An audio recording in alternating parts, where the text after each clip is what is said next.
Ça y est, on sait enfin tout sur la Nintendo Switch 2, ça fait des années qu'il y a des rumeurs, ça fait des mois que tout le monde se demande à quoi va ressembler la successeur de la Nintendo Switch, qui est quand même sortie il y a 8 ans. Je suis vieux.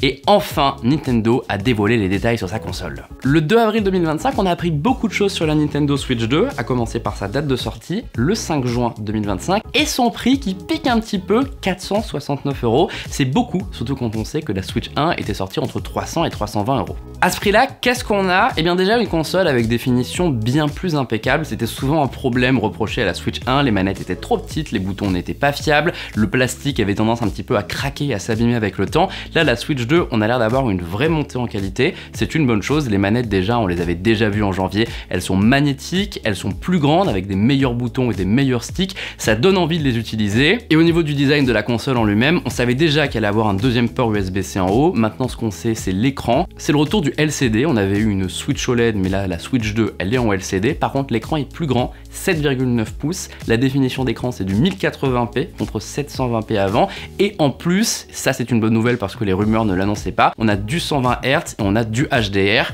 donc graphiquement parlant, ça devrait être beaucoup plus sympa. Et bonne nouvelle, quand elle est branchée sur le dock, Nintendo confirme les rumeurs, c'est de la 4K. D'ailleurs dans le dock, il y a un petit ventilateur pour s'assurer que la console ne meurt pas trop rapidement. Maintenant on connaît tous l'entreprise, aucun détail sur la puce Nvidia, sur la mémoire vive, etc. On n'en sait rien. Petit retour sur les manettes, on a appris deux choses, l'utilité du bouton C qui ne veut pas du tout dire un mot en C, mais Game Chat. Alors Game Chat c'est un mode qu'à titre personnel je trouve complètement inutile, j'espère me tromper. L'idée c'est qu'en un bouton vous allez pouvoir discuter avec vos amis en utilisant le micro intégré à la console et le haut-parleur pour parler avec eux comme si vous étiez au téléphone et voir leur écran en temps réel pendant que vous jouez, ou les voir eux-mêmes parce que Nintendo va aussi commercialiser une caméra pour se filmer, et cette caméra elle aura des utilités dans certains jeux comme la possibilité de mettre son visage sur un personnage par exemple dans Mario Party. Bref, Game Chat, beaucoup de hype pour finalement une fonction qui ne sera certainement pas utilisée par tout le monde. Par contre, plus intéressant, le mode souris, on avait un petit peu peur que ce soit un gimmick, on savait qu'on allait pouvoir utiliser la manette en souris, et bien il y a pas mal de jeux qui ont l'air d'intégrer des modes spéciaux qui vont utiliser la souris sur une table pour avancer par exemple. On est curieux de voir ça à Numérama. Maintenant pour l'instant, c'est surtout la possibilité pour Nintendo d'amener des jeux qui n'existaient que sur PC sur sa console. Ce qu'on a appris aussi, et ça a certainement une répercussion sur le prix, c'est que le stockage passe de 32 Go à 256 Go.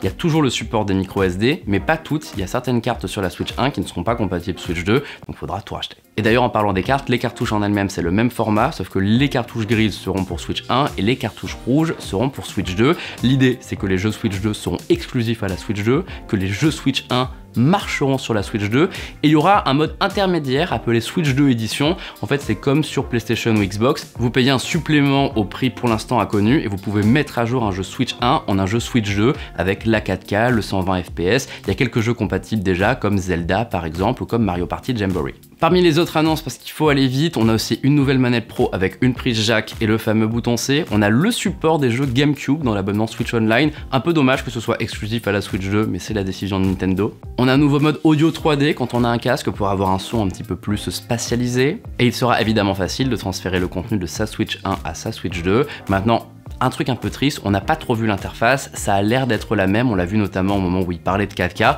avec juste des effets de couleur en plus.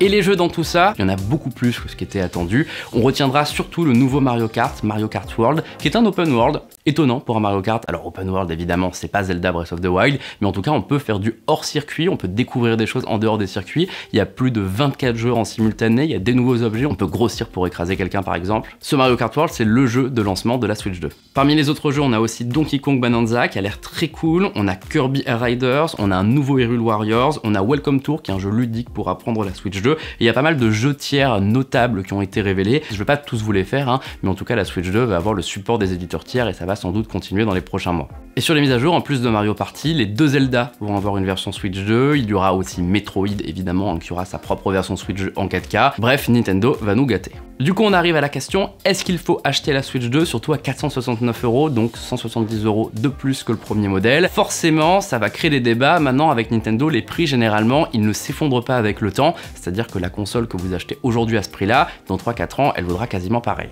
En fait toute la question avec le Day One c'est est-ce que vous êtes prêt à être une sorte de bêta-testeur. Celui qui achète la console maintenant aura moins de jeux et moins de fonctionnalités que celui qui entre dans l'écosystème Switch 2 dans 2-3 ans. Maintenant, ce qu'on a pu constater avec la Switch 1, c'est que les personnes qui ont acheté la première Switch n'ont pas tant perdu par rapport à ceux qui ont attendu. Généralement, acheter un produit Nintendo en Day One, c'est rarement une erreur. Alors certes, il y aura des améliorations avec le temps. On peut imaginer qu'il y aura une Switch 2 OLED, qu'il y aura une Switch 2 Lite, mais si vous venez de la première Nintendo Switch, passez à la Switch 2 maintenant, surtout parce qu'elle est compatible avec les jeux Switch 1, ça vaut le coup.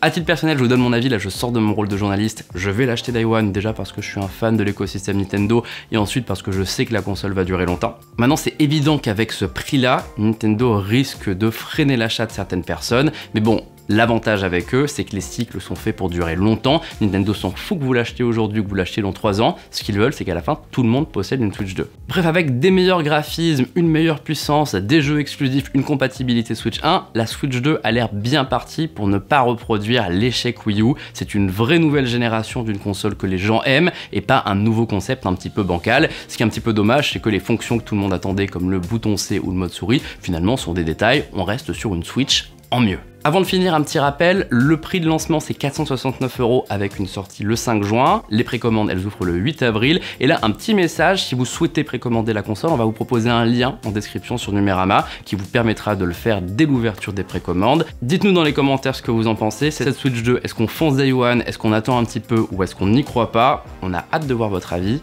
et surtout très prochainement sur Numérama, en tout cas on espère, on vous proposera des prises en main et plein de choses sur la Nintendo Switch 2.